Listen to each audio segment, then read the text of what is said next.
Kashmir, a new haven for narcotics and arms. Kashmir has been through 2 decades of turmoil that resulted in an increase of psychiatric illness and psychosocial disturbances. A number of psychiatric problems have emerged like depression, OCD, PTSD, drug addiction and so on.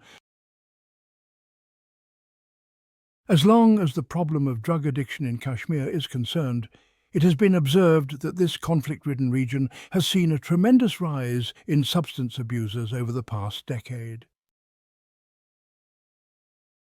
United Nations Drug Control Programme, or UNDCP, reported that around 70,000 people are drug addicts in the Kashmir Valley alone, among which 4,000 are females.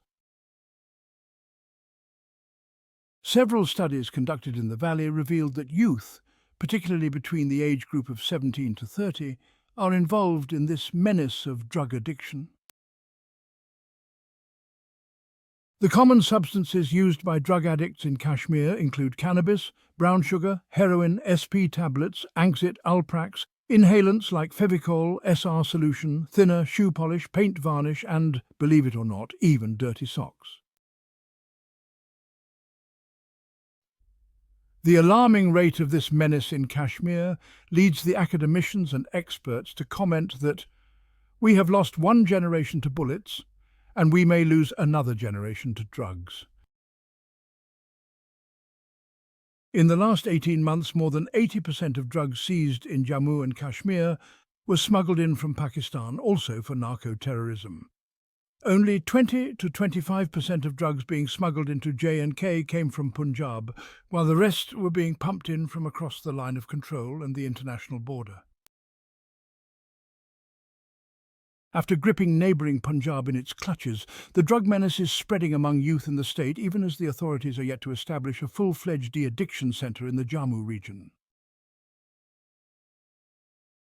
More than 300 deaths have been reported due to drug-related problems in Jammu district in the past 5 years, said Zorawar Singh Jamwal, chairman, Team Jammu and member of state drug de-addiction centre monitoring committees.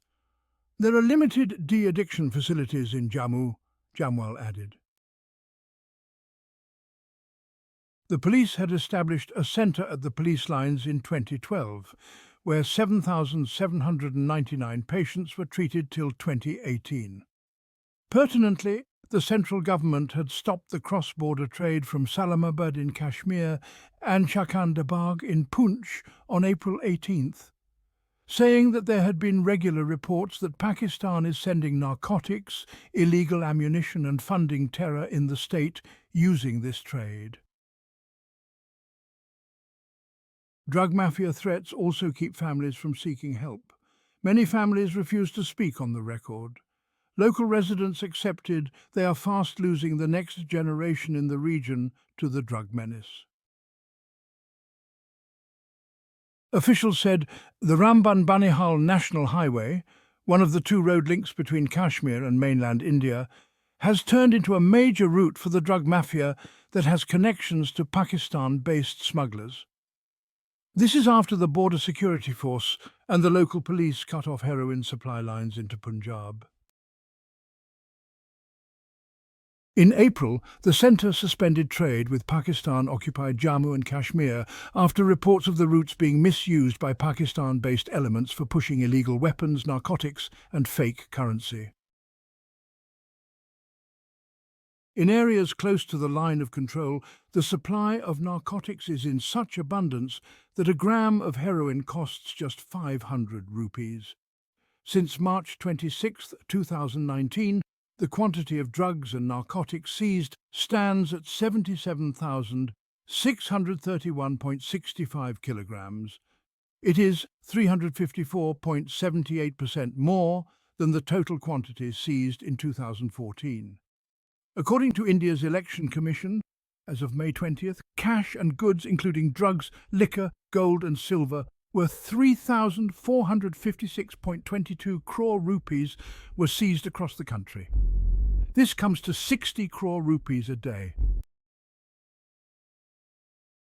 Our assessment is that 2 major centres of drug production in Asia are the Golden Crescent, comprising Afghanistan, the northwest frontier province of Pakistan, and the Central Asian republics, and the Golden Triangle, comprising Myanmar, Thailand, and Laos. The geographical location of Jammu and Kashmir helps in the easy availability of drugs in the state. The International Narcotics Control Board report of 2018 mentions India being the transit country for illicitly produced opiates, in particular heroin, which originates in Afghanistan and is trafficked through the country via Pakistan en route to Europe and North America, mainly Canada. Also, poppy cultivation has not only increased in the southern districts of Pulwama and Anantnag, but central Kashmir's Budgam and North Kashmir's Kupwara districts too have high demand and supply of drugs. We feel that ongoing turmoil has also played a huge role. The studies show that in Kashmir drugs are not used for recreational purposes but as a coping mechanism to deal with the stresses. Pakistan's proxy war in Kashmir was driven primarily by infiltration of trained terrorists in the valley. It is likely that it has started to fund these terror organizations by pushing narcotics and drug money into Jammu and Kashmir. It can be noted that the Afghan variety of drug is being pumped into Kashmir via Pakistan, which is further pushed into Punjab via Jammu. Kashmiri farmers are also being forced into cultivating poppy to generate funds to finance street rage and terrorist violence. The illicit trafficking in narcotics is often linked to arms smuggling, insurgency and organised crime. Illegal trade in narcotics and arms generates billions of dollars in the black market and is the major source of funding terrorism, insurgency and organised crime, which have international ramifications. It is inconceivable to fight them without fighting the menace of drug trafficking. The long shadow of narco-terrorism. Kashmir and Punjab, which have seen large drug seizures, may have to contend with a surge in smuggling with the Taliban takeover of Afghanistan. Wedged between the two largest areas of illicit opium production, the Golden Crescent and the Golden Triangle, India has long figured as an important transit point in the international drug trade. Along the border with Pakistan, Jammu and Kashmir and Punjab are particularly vulnerable, with sophisticated technology like drones being increasingly used to smuggle drugs.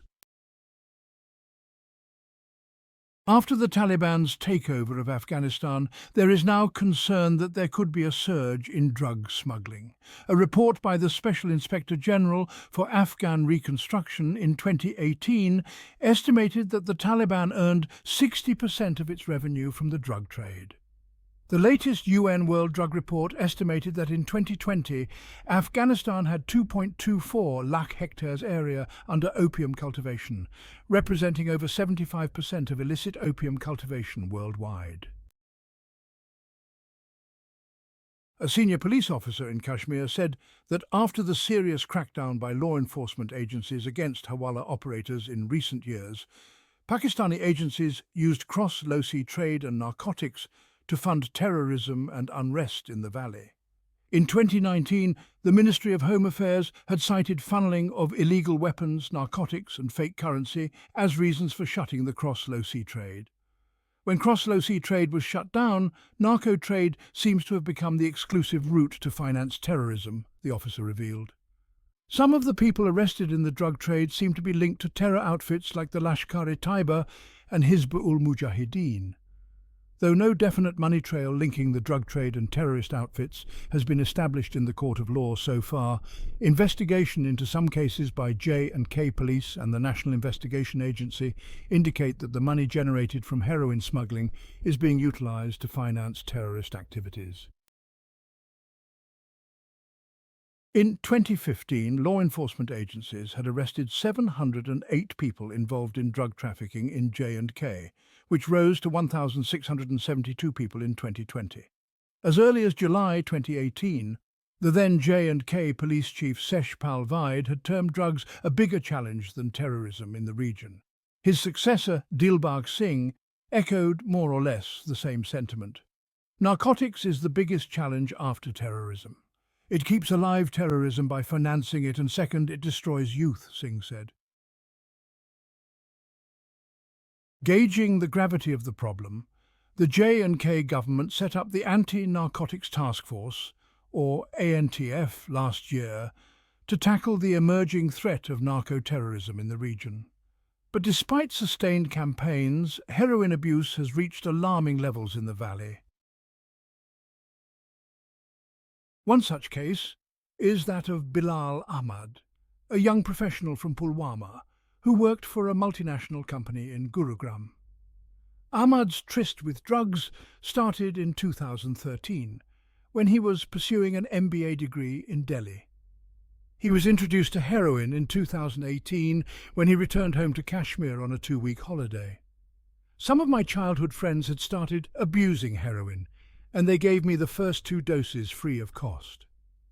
First time I inhaled it, and the second time it was injected into my veins.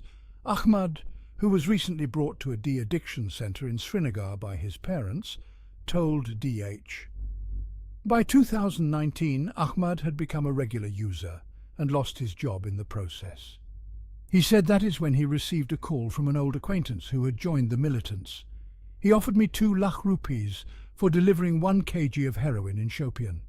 I agreed, Ahmad claimed. At the address where I delivered the packet, I was given 18 lakh rupees, which I gave to my militant friend. He then gave me 2 lakh rupees as a reward, Ahmad said. After a few weeks, the militant was killed in an encounter with security forces. Ahmad's parents grew suspicious after the COVID-19 lockdown in March last year. Still, he continued using heroin till last month, when his parents finally got him admitted at the de-addiction centre at Srinagar. 27-year-old Manzoor Dar from North Kashmir's Baramulla district has a similar story. He was introduced to medicinal opioids while pursuing a BTEC course in a private college in Punjab in 2014. Since both his parents were middle-rung government officers, Dar says money was never an issue. I would make different excuses to my parents to get more money. Then, one day in September 2017, one of my friends gave me a dose of heroin. While I inhaled it, I felt I was in heaven, said Dar, who is accompanied by his mother at the de-addiction centre. Dar too had landed a job at an MNC in Mumbai, but had to quit after a year due to his drug use. When asked about where he was getting the heroin, Dar said, I used to travel to border areas of Baramulla on my bike, where it is easily available. They are cheaper there compared to towns and cities. Dar added that in his neighbourhood alone, there were at least 20 youth who were consuming heroin. Punjab's narcotics trade. In Punjab, most of the narcotic smuggling takes place along the state's 545-kilometre-long border with Pakistan, with the active collusion of locals. In addition to drugs smuggled from across the border, the influx of heroin from Jammu and Kashmir, as evident in recent drug bust cases, is also causing concern among Punjab's enforcement agencies and the police. And there has been little improvement after the change of government in the state. Under the Congress, which rode to power with a promise to eradicate the drug trade, heroin seizures rose to 2,089 kg, with 46,273 cases being registered. During the 51-month period until 2017, when the last Akali Dal BJP combined government was in power, the state saw seizures of 1,683 kg of heroin, with 46,273 cases being registered under the NDPS Act. In Gujarat, officials in security agencies and the state police say the state has always been considered a transit point for smuggling drugs from Pakistan and Afghanistan. This was also indicated by the recent record seizure of 3,000 kg of heroin at the Mundra port in the state by the Directorate of Revenue Intelligence. This is Gujarat's largest drug bust since 2017, when 1,500 kg of heroin was seized by the Coast Guard. Officials said that from Gujarat, the consignments are transported to various parts of the country, from where they are smuggled to Europe and elsewhere. Officials also said that the volume of smuggling through sea routes from Afghanistan to Bandar Abbas port in Iran to Gujarat coast has increased over the last couple of years due to heightened security at the international border between India and Pakistan following terror attacks. The smugglers are trying hard, but even the sea route may not be viable for them as they have lost so much manpower. The smugglers may not be worried about their consignments getting seized, but it is the number of their men who are frequently getting arrested, which we think could be hitting them hard, said an ATS official. A senior police officer in Kashmir said heroin was coming into Jammu and Kashmir from Pakistan and Afghanistan as drug dealers have a network spread from the line of control to the mainland, which is spreading across India too.